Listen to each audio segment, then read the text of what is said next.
Firstly, the complaint is false, frivolous and afterthought.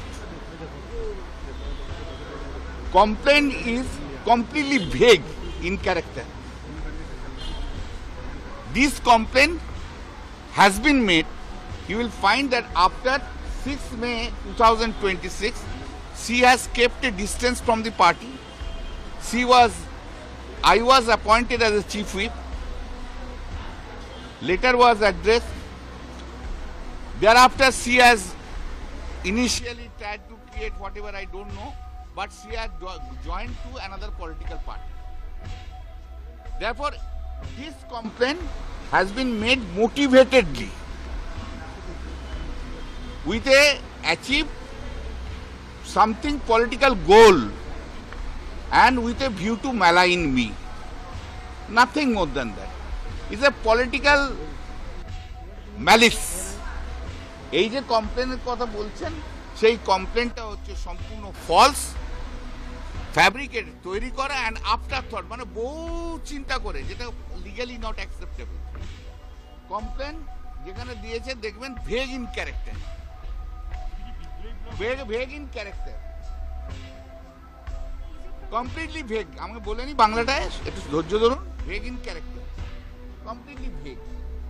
Second হচ্ছে এটা একটা just to malign me politically, right?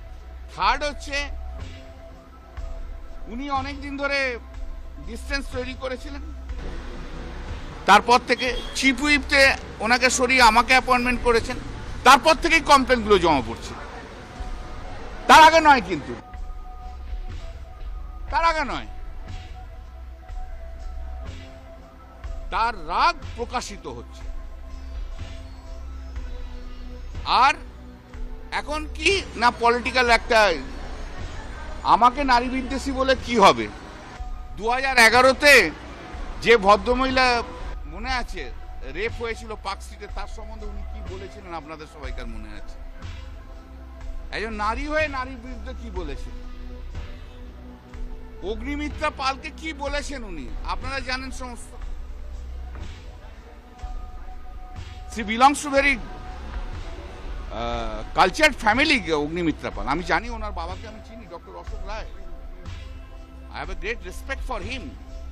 যদিও অগ্নিমিত্রা পালের সঙ্গে আমার একবারই দেখা হয়েছিল, আর কখনো দেখা হয়নি, but belongs to very good family. তাকে কিভাবে ব্যঙ্গ করেছিল ভিডিওতে আপনারা দেখেছেন। অর্থাৎ ওনার সব কিছুর মধ্যেই রয়েছে। উনি অনেক জায়গায় অনেক কিছু বলছেন যে ক্যারিকেচার তো উনি কম করেন না। নির্মলা সীতারামন সম্বন্ধে আমি কখনো কিছু বলিনি। আমার পিছনে বসে নির্মলা সীতারামন সম্বন্ধে যা তা বলে গেছে, অমিত শাহ সম্বন্ধে যা তা বলে গেছে, নরেন্দ্র মোদীর ড্রেস সম্বন্ধে যা তা বলে গেছে। উনিও বলেছেন অনেক কিছু।